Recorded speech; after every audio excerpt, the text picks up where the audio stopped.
Salam, salam semua mempelai Mas ya. Malam ini saya Wiwi dari Malang. Saya akan menyaksikan perjalanan spiritual kita selama ada di Malang, di mana pada saat itu kita akan melayani jiwa yang ada di Blitar, saudara. Nah, waktu itu perjalanan dari Malang ke Blitar itu kira-kira kalau dihitung itu sekitar 2 jaman. Nah, 2 jam, lebih dari 2 jam ya kalau nggak macet itu. Nah, selama perjalanan dari Malang ke Blitar, awal-awalnya sebenarnya kita banyak sekali mengalami ini, saudara, hambatan-hambatan. Yang satu, hambatan kemacetan. Nah, dari kemacetan yang sangat lama ini itu menjadikan kita hampir aja putus asa untuk balik kembali ke Kota Malang, saudara. Karena apa? Kemacetan yang kurang lebih hampir 1 jam ya. Nah, di situ rupa-rupanya dalam kemacetan ini ada satu bis itu yang entah itu tabrakan atau gimana, karena pada saat kita melihat bis itu memang dalam keadaan sudah pecah gitu kacanya. Nah, puji Bapak Yahweh, saudara, kita tidak mundur pada saat itu. Nah, kita terus melakukan perjalanan. Ini sudah masuk Kota Blitar. Nah, saya tahu lingkungan Kota Blitar itu tidak asing bagi saya. Perjalanan dari Malang sampai ke Blitar itu memakan waktu sekitar 2 jam. Tapi ini anehnya, saudara, begitu kita sudah nyampe di Blitar dan kita akan masuk menuju ke rumah orang yang akan kita tuju tadi itu. Tapi di sini anehnya, luar biasanya, perjalanan yang sudah ada di dalam Kota Blitar, kita tinggal menuju rumah orang yang akan kita tuju tadi ini. Apa yang terjadi, saudara? Perjalanan ini saya merasa ada sesuatu yang aneh. Karena apa? Perjalanan yang biasanya kalau sudah masuk Kota Blitar itu nggak akan memakan waktu lama, tapi ini, saudara, perjalanan ini memakan waktu itu kira-kira perjalanan 2 kali Malang Blitar.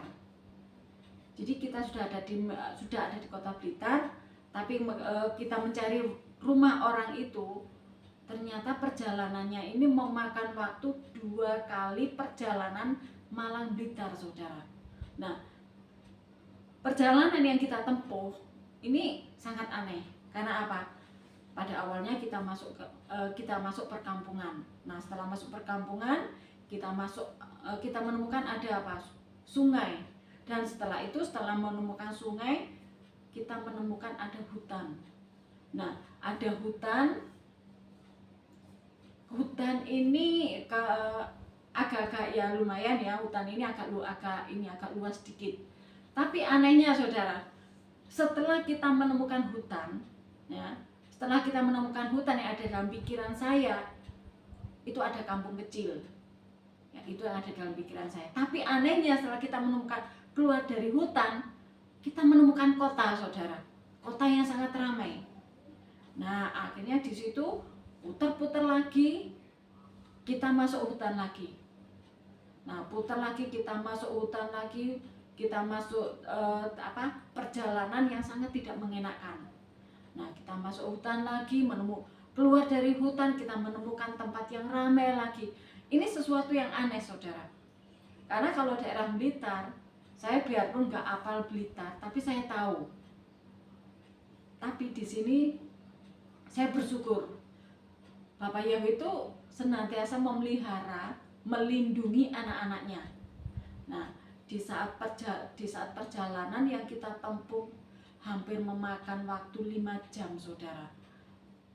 Kalau perjalanan 5 jam itu bisa dihitung itu mungkin antara 3 kali Malang Blitar, saudara. Tapi di sini kita sudah masuk Blitar, tapi perjalanan itu memakan waktu 5 jam. ini sangat luar biasa. Dan saat perjalanan terakhir, karena waktu itu memasuki hutan, saya merasa ada sesuatu yang tidak enak. Akhirnya apa? Saya menaikkan Shema Israel. Begitu kita menaikkan bersama-sama dengan para teman-teman yang ada di dalam mobil itu, kita menaikkan Shema Israel. Hutan yang awalnya yang kita tempuh agak panjang tadi itu, saudara, langsung di ujung hutan ini di saat kita menaikkan Shema Israel, ternyata hutan ini gak luas, saudara, karena di jalan di ujung dari hutan ini kita menemukan kampung. Nah, kita menemukan kampung, dari sinilah seolah-olah itu terbuka, dan dari saudara saya langsung menanyakan alamat orang yang akan kita tuju. Ternyata alamatnya itu nggak jauh dari tempat orang yang kita tanyain ini, saudara. Nah, luar biasanya di sini Bapak Yahweh itu tidak pernah meninggalkan kita, tidak pernah membiarkan kita. Bapak Yahweh, apapun yang terjadi, biarpun waktu itu memang keadaan tengah malam gelap gulita. Kalau menurut logika mungkin orang yang nggak mengenal Bapak Yahweh itu akan mengalami sesuatu yang aneh, sesuatu yang takut. Tapi di sini luar biasanya, saudara, luar biasanya begitu kita menemukan orang yang akan kita temui tadi ini, luar biasanya orang ini langsung menerima Bapak Yahweh Yeshua Masiah. Nah, di sinilah, saudara, perjalanan spiritual yang sangat luar biasa ini, di mana si setan ini ingin berusaha untuk menjegal, untuk menghalang-halangi perjalanan para mempelainya. Untuk apa? Untuk menyelamatkan jiwa. Dan gak tanggung-tanggung, saudara, 2 jiwa yang diselamatkan, 2 jiwa yang mengenal nama Bapak Yahweh. Nah, ini, saudara, jadi dalam keadaan apapun, saudara, dalam perjalanan kehidupan ini, saudara gak usah takut, gak usah khawatir, karena Bapak Yahweh itu nggak pernah membiarkan kita. Memang si setan itu berusaha ingin apa? Menjegal kita, mengambil damai sejahtera kita. Tapi kalau kita terus melangkah maju bersama Bapak Yahweh, saudara, di ujung endingnya kita akan mengalami sesuatu yang berkat yang tidak pernah kita pikirkan, saudara. Nah, begitu juga dalam perjalanan kita ke Bali, karena setelah kita dari Blitar ini, saudara, masih ada jiwa yang diselamatkan, yaitu jiwa yang mendapatkan baptis pembaharuan. Jadi perjalanan selama di Malang ini luar biasa, ada jiwa yang diselamatkan, ada jiwa yang dibaptis pembaharuan. Dan setelah ini, saudara, saya perjalanan ke Bali luar biasa. Bapak Yahweh menyertai, melindungi para mempelainya sampai kita tiba di Bali dalam keadaan selamat. Dan luar biasanya, saudara, dalam akhir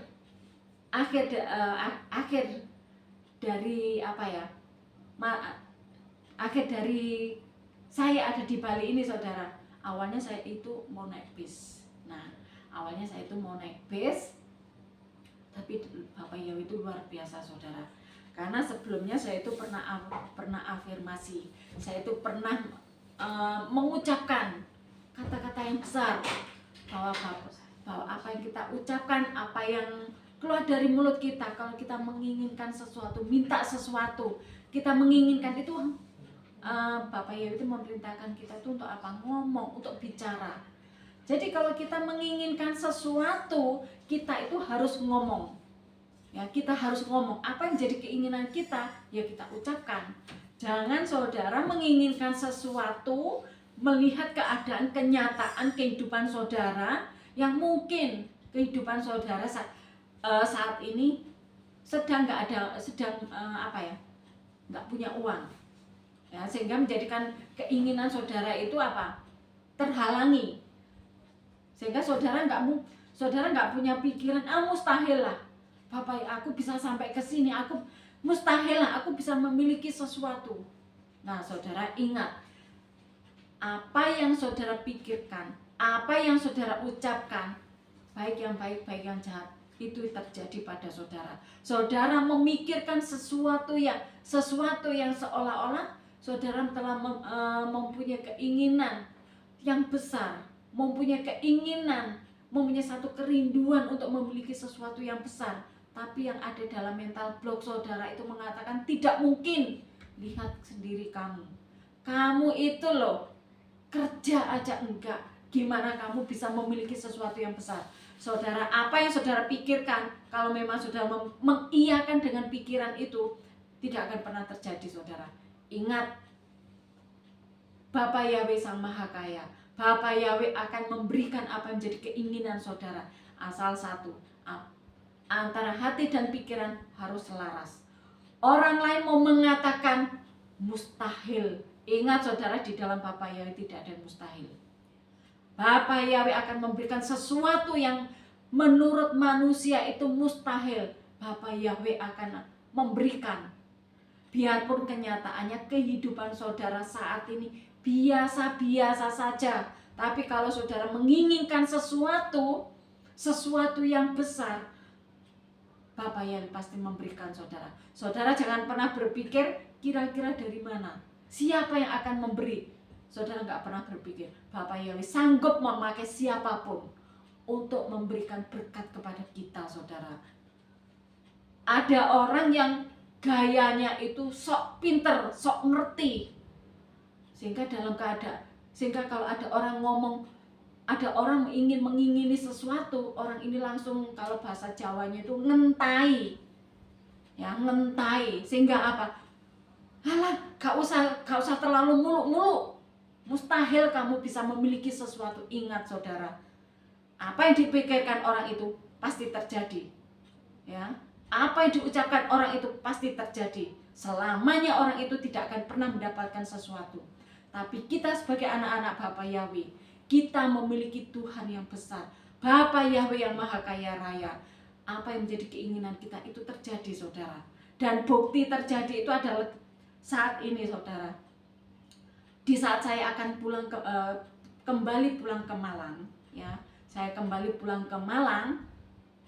Biasanya saya itu naik bis, tapi saat ini, saudara, saya nggak pernah berpikir kalau saat ini saya pulang ke Malang itu saya harus naik pesawat. Itu nggak pernah terpikirkan yang ada dalam pikiran saya. Melalui ucapan mulut saya, melalui kata-kata saya, apa yang tidak pernah terpikirkan oleh manusia, apa yang tidak pernah saya pikirkan, saudara. Rencananya saya mau pulang ke Malang itu naik bis, tapi hari ini juga Bapa Yahweh memberkati dengan secara luar biasa. Saya pulang ke Malang dengan naik pesawat. Nah, itu Bapa Yahweh luar biasa, saudara. Dan satu lagi ada kesaksian, saudara, di mana saat ini baru saja saya mendengar dari saudara saya, jemaat yang ada di KP Yahweh Yireh, dan mereka apa yang menjadi keinginan hati mereka, kerinduan hati mereka saat ini juga, saudara, terjawab. Saudara saya ada di Malang saat ini mendapatkan satu sepeda, saudara, sepeda motor. Nah, itu loh, saudara. Kalau kita memiliki Bapa Yahweh, ya, Bapa Yahweh itu tidak akan pernah mempermalukan anak-anaknya. Bapa Yahweh itu tidak akan pernah mempermalukan orang yang berharap mengandalkan Dia. Tapi kalau ada orang yang ngentai, kalau orang Jawa itu ngentai, ya, ingat, saudara, ingat apa yang diucapkan orang itu, ingat, itu akan terjadi pada orang itu. Tapi kita sebagai anak-anak Bapa Yahweh, kita akan mendapatkan berkat yang luar biasa. Sukses selalu, Bapa Yahweh memberkati kita.